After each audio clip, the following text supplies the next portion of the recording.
नमस्कार बच्चों। आज हम अपने वीडियोस की उन्हीं सीरीज़ में अगले चैप्टर पे चलते हैं। इससे पहले मैंने आपसे कॉम्पोजिशन ऑफ द एटमॉस्फेयर के बारे में बात की थी, वायुमंडल की संरचना के बारे में। ठीक है, मैं आशा करती हूँ आपको वो समझ में आ गया होगा।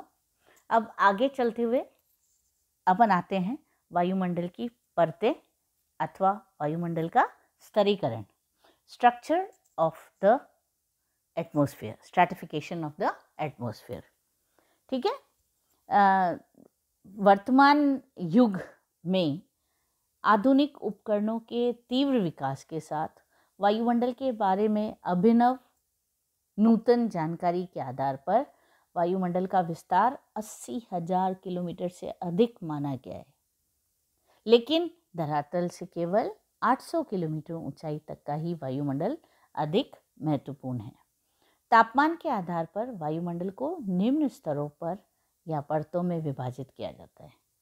कौन कौन सी है, आपके ये पिक्चर में भी अगर आपको दिख रहा है तो आप समझ सकते हैं, नहीं तो अपनी नेक्स्ट स्लाइड पे चलते हैं कि the basic layers of the atmosphere are troposphere, stratosphere, ozonosphere, mesosphere, ionosphere, exosphere.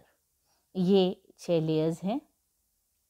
अब आइए अपन इनके बारे में विस्तार से अध्ययन करते हैं। सबसे पहले हम बात करेंगे किसकी? ट्रोपोस्फेयर की। किसकी बात करेंगे बच्चों? ट्रोपोस्फेयर की। ठीक है ना। अब ये जो ट्रोपोस्फेयर है, इसके अंदर हम ये ट्रोपोस्फेयर क्षोभमंडल की प्रमुख विशेषताएं निम्नलिखित होती है। यह पता परत वायुमंडल की सबसे निचली परत है, जिसमें कुल आणविक व गैसीय भार का 75% से अधिक संकेंद्रित होता है। ठीक है, ये वाले में, इस ट्रोपोस्फेयर में इस मंडल की ऊंचाई में भी अंतर पाया जाता है। ध्रुवों पर ऊंचाई सबसे कम और 8 किलोमीटर तथा विषुवतीय रेखा पर सर्वाधिक। पोल्स पे तो सबसे ज़्यादा होती है और सबसे कम होती है, और इक्वेटर पे सबसे कम। ठीक है। अब जो इस मंडल में वायुमंडलीय मौसम परिघटनाओं का 80% भाग इसी मंडल से संबंधित है।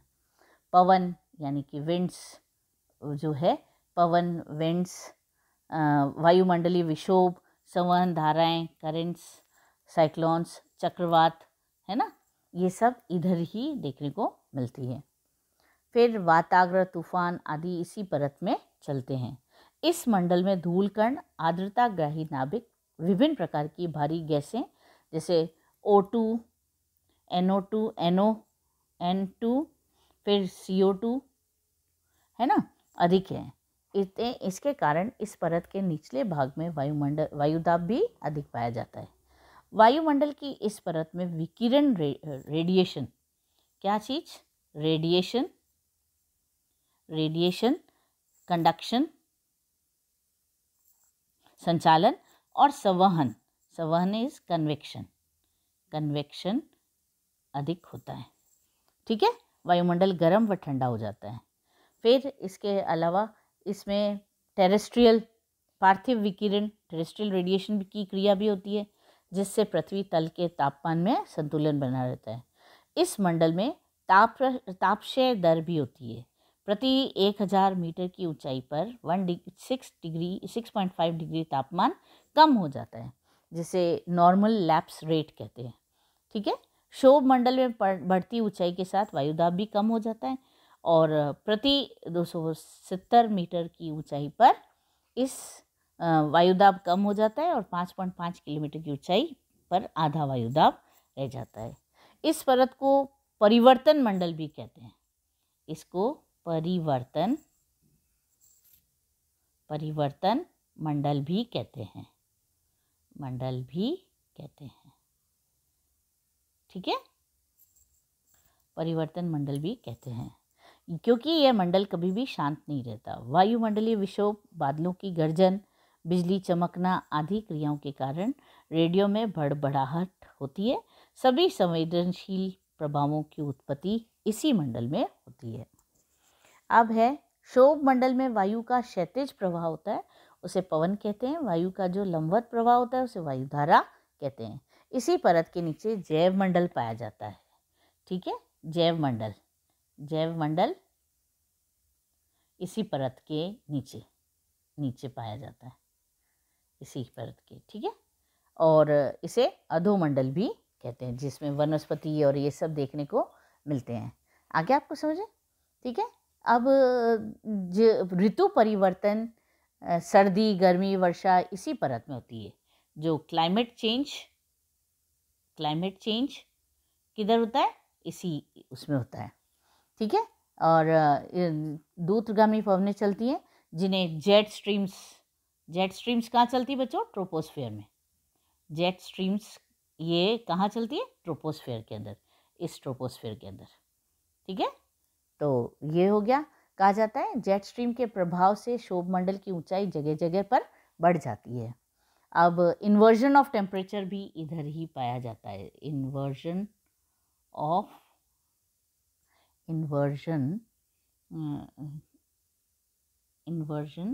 टेम्परेचर,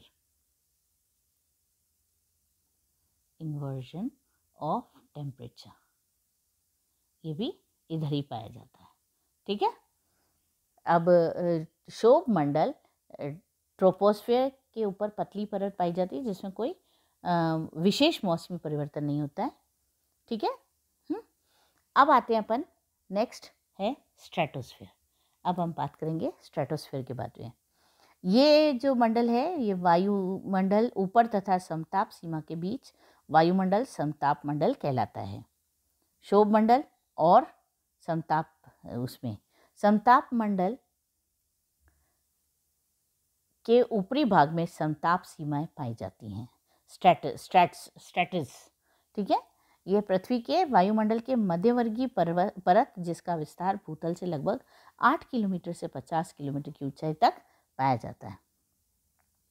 इस भूमंडल में पृथ्वी भूतल से ऊंचाई इसकी ध्रुवों पर लगभग 8 किलोमीटर, पोल्स पर इसकी हाइट है कितनी? 8 किलोमीटर, और मध्य अक्षांश पर ट्रॉपिक्स पर सिर्फ 10 किलोमीटर। ठीक है, और भूमध्य रेखा पर 16 किलोमीटर। अब पर समताप परत में ऊंचाई बढ़ने के साथ तापमान में मंद गति से वृद्धि होती है। टेम्परेचर धीरे धीरे बढ़ता है।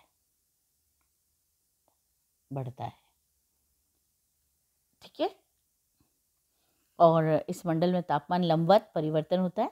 फिर इस वायु परिवहन इस परत में नहीं होता क्योंकि ये मंडल शांत मंडल है। ये क्या है? शांत मंडल। क्यों? क्योंकि वायु परिवर्तन नहीं होता है।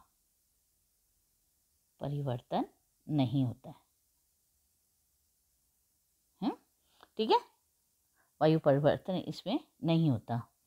अब समताप मंडल में तापमान -60 डिग्री सेंटीग्रेड और नीचे और 0 डिग्री ऊपर के बीच पाया जाता है। इस परत में धूलीकरण या जल वाष्प का लगभग अभाव होता है। वाटर वेपर वगैरह कुछ नहीं होते। ग्रीष्म ऋतु में समताप मंडलीय तापमान में अक्षांशों के साथ वृद्धि ध्रुवों तक बनी रहती है। शीत ऋतु में 50 डिग्री से 60 डिग्री अक्षांश के बीच तापमान परत सबसे गर्म रहती है। इस समताप मंडल में बादलों का अभाव होता है। क्लाउड्स नहीं, बादलों, है ना।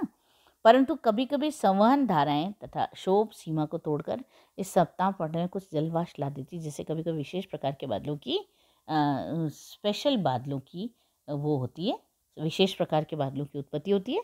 उसे क्या बोलते हैं? मदर ऑफ पर्ल क्लाउड, जिसे हम मदर ऑफ पर्ल क्लाउड कहते हैं। कहते हैं, है ना। आगे समझे, मदर ऑफ पर्ल क्लाउड कहते हैं। स्ट्रेटोस्फीयर जो है उसकी भूतल से लगभग 50 किलोमीटर भूतल से ऊंचाई होती है इसकी, ठीक है। और इसके ऊपर मध्यस्थ मेसोस्फीयर स्थित है, अथवा समताप व मध्यमंडल इनमें बीच में आते हैं। फिर इसमें जहाँ पर ताप क्षय दर 1 डिग्री सेंटीग्रेड प्रति 1000 मीटर के ऊपर इसमें होता है। नेक्स्ट आता है अपना ओजोनोस्फीयर। अब हम पढ़ेंगे ओजोनोस्फीयर के बारे में।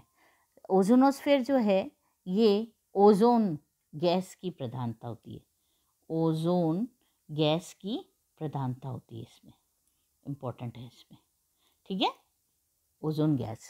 और भूतल लगभग 20 से 50 किलोमीटर की ऊंचाई के मध्य ये परत पाई जाती है। फिर है सूर्य से निकलने वाली पैराबैंगनी विकिरण का प्रभाव ऑक्सीजन गैस पर होने से ओजोन की उत्पत्ति होती है। अल्ट्रावायलेट रेज के कारण रासायनिक परिवर्तन के सतत अंग के रूप में ओजोन विखंडित होती है और ऑक्सीजन बन जाती है, जिससे निचले जीवाश्म ईंधनों में जलने से निकलने वाले हाइड्रोजन तथा कार्बन डाइऑक्साइड नाइट्रोजन ऑक्सीजन पर सूर्य प्रकाश के प्रभाव से ओजोन की उत्पत्ति होती है। वायु में प्रति करोड़ 0.8 भाग ओजोन विद्यमान होता है। और ओजोन परत रक्षा आवरण क्या है? ओजोन परत क्या कहलाती है बच्चों? रक्षा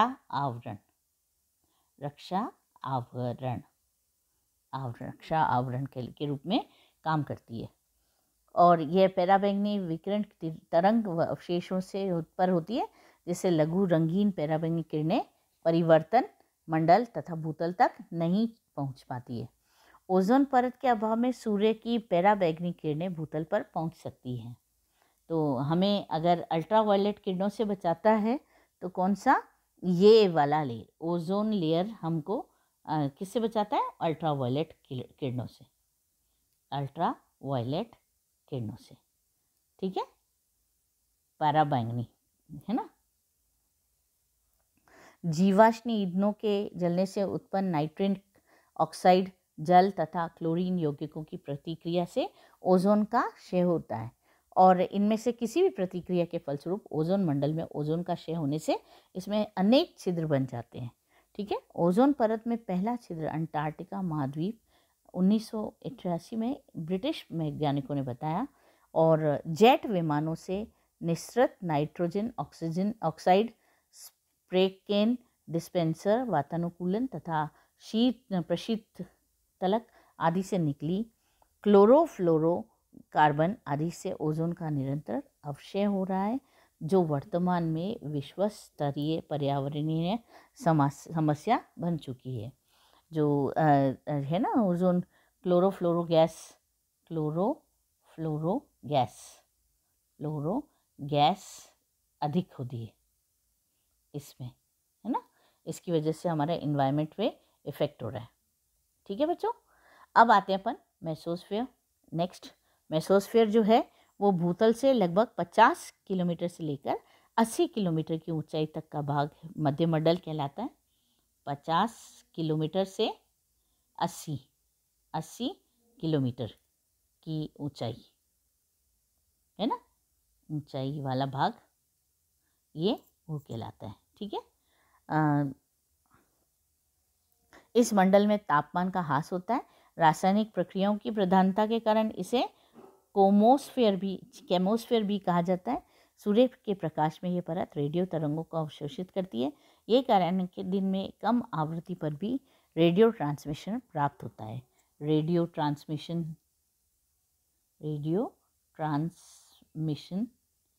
प्राप्त होता है हमको इसी किरण में, इसी लेयर से, ठीक है। इम्पॉर्टेंट बातें हैं आपको मैं बताती और लिखती जा रही हूँ ताकि आप समझ सकें, है ना। मध्य मंडल की ऊपरी सीमा को मध्य सीमा कहा जाता है। अब आते हैं अपन मेसोस्फीयर की जो मेन पॉइंट ये है कि भूतल से लगभग 80 किलोमीटर की ऊंचाई पर मध्यमंडल के ऊपर स्थित पतली परत, जिसमें वायुमंडल का न्यूनतम तापमान पाया जाता है। वायुमंडल में न्यूनतम तापमान की सीमा को मध्य सीमा कहते हैं और ये मध्य मंडल या आयन मंडल को अलग करती है। मध्य सीमा के ऊपर बढ़ती ऊंचाई के साथ तापमान में भी वृद्धि होती जाती है। अब आता है अपने आयोनोस्फीयर। कौन सा? आयोनोस्फीयर। आयोनोस्फीयर इस मंडल की प्रमुख विशेषताएं क्या होती है कि ये लगभग 80 किलोमीटर से लेके 640 किलोमीटर की ऊंचाई तक, 80 किलोमीटर से 640 किलोमीटर, 40 किलोमीटर की ऊंचाई तक आपको देखने को मिलेगा। ठीक है। और इसका विस्तृत है। इसमें चुंबकीय, विद्युत चुंबकीय, इलेक्ट्रोमैग्नेटिक रेंज है ये, है ना। इलेक्ट्रोमैग्नेटिक घटनाएं विघटित होती हैं। ब्रह्मांड किरणों, कॉस्मिक रेज का भी परिवीक्षण होता है। ठीक है। और इसमें ऑरा बोरिल्स भी मिलते हैं, सुमेरु ज्योति। और उत्तरी गोलार्ध में मुख्यतः उच्च अक्षांशों में रात्रि समय आकाश में दृष्टिगोचर होने वाला प्रकाश, जिससे आकाश आलोकित होता है। आयन मंडल में उत्तरी ध्रुवीय प्रकाश अथवा सुमेरु ज्योति में ऑरा बोरियालिस, है ना, यह दिन में तथा मेघाच्छादित आकाश में दिखाई नहीं पड़ता। कभी जब ध्रुवीय ज्योति मंद या कमजोर होता है तो ये सांध्य प्रकाश अथवा चांदनी के कारण भी दृष्टिगोचर नहीं होता। यह उत्तर चुंबकीय ध्रुव को घेरने वाली उस पेटी में सर्वाधिक दिखाई पड़ती है जो उत्तरी नॉर्वे तथा दक्षिणी ग्रीनलैंड से होकर गुजरती है। इसलिए नॉर्वे को मध्य रात्रि के सूर्य का देश कहते हैं। यह ज्योति दक्षिणी यूरोप, संयुक्त राज्य अमेरिका तथा इंग्लैंड में कठिनाई से दिखाई देती है। ठीक है। किंतु दिखाई देने की आवृत्ति उत्तरी ध्रुव की ओर बढ़ती जाती है तथा दक्षिण ध्रुव ज्योति या कुमेरु ज्योति अर्थात दक्षिणी गोलार्ध में उच्च अक्षांशों 66.5 डिग्री से दक्षिणी ध्रुव में रात्रि में क्षितिज के समीपवर्ती आकाश में दिखाई पड़ने के कारण इसमें आयन मंडल में विद्युत चुंबकीय विसर्जन के कारण होती है। ठीक है। अब ये आयन मंडल में ऊंचाई के साथ तापमान में ह्रास होता है। 90 किलोमीटर की ऊंचाई पर -100 डिग्री सेंटीग्रेड तापमान हो जाता है। ठीक है। इस परत की सीमाएं अधिक निश्चित होती है और इस मंडल में सूर्य से आने वाली परावैंगनी फोटोन नाइट्रोजन तथा ऑक्सीजन के अणुओं पर सक्रिय होती है। अब आता है एक्सोस्फीयर। एक्सोस्फीयर के बारे में जब हम पढ़ते हैं तो हमें समझ आता है कि एक्सोस्फीयर पृथ्वी के वायुमंडल की सबसे ऊपरी परत है। पृथ्वी के वायुमंडल की सबसे ऊपरी परत है ये एक्सोस्फीयर। और अभी तक अन्वेषण हो रहे हैं इसमें वायुमंडल, इसके बारे में अभी ज़्यादा जाना नहीं जा रहा है। यह भूमंडल तब से 640 किलोमीटर से अधिक ऊंचाई पर मिलती है ना। और इस मंडल का विशेष अध्ययन लेमन स्पिट्जर ने किया था। इस परत पर पृथ्वी के गुरुत्वाकर्षण का प्रभाव नगण्य पाया जाता है। ग्रेविटी इज 0, है ना, 0। और इस मंडल में वायुमंडल निहारिका के रूप में विरल होता है। यहाँ पर न्यूट्रॉन अणु, आयनीकृत ऑक्सीजन व हाइड्रोजन के अणु अधिक मात्रा में मिलते हैं। 2000 किलोमीटर ऊंचाई पर इस परत में इलेक्ट्रॉन व प्रोटॉन मिलते हैं जो घनात्मक ऋणात्मक विद्युत अवशेष को युक्त होते हैं। इसे चुंबकीय मंडल कहा जाता है। क्या कहते हैं इसे? मैग्नेटिक फील्ड कहा जाता है। ठीक है, कहा जाता है। ठीक है बच्चों, तो ये थी लेयर्स के बारे में अपनी जानकारी। ठीक है। और इसमें अब अपन आगे ये मेरी जो ये बता रही है इसके अंदर भी the temperature of the troposphere is highest in near the surface of the earth and decreases with the altitude and on average the temperature gradient और the troposphere is 6.50 degree centigrade per 1000 meters. ठीक है, of altitude. What is the source of heat for the troposphere year? देखो कुछ भी नहीं वो है ना। तो दिस इज़ द लेयर। और अब मैं आपको ये कहना चाहूँगी कि वायुमंडल की प्रत्येक परत का मानवीय जीवन व क्रियाकलापों में महत्वपूर्ण स्थान होता है। वायुमंडल मानव कार्यकलापों को अनेक प्रकार से प्रभावित करता है। मानव वायु का श्वसन के रूप में उपयोग करता है। एक दिन को सूर्य के प्रचंड प्रकाश और ऊंचे तापमान तथा रात्रि को गर्मी से बचाकर हमें एक कंबल के समान कार्य करता है। वायुमंडल के बिना पृथ्वी पर न बादल होंगे, न वर्षा होगी, न जल का प्रवाह होगा और न हवा होगी। अर्थात वायुमंडल के अभाव में पृथ्वी पर कोई जीवन संभव नहीं होगा। इसलिए वायुमंडल के बारे में हमें अधिक खोज व अन्वेषण करने की महती आवश्यकता बढ़ती जा रही है। थैंक यू बच्चों। आपको मेरा ये वीडियो लाइक हुआ हो, अच्छा लगा हो तो प्लीज़ इसे और शेयर करें।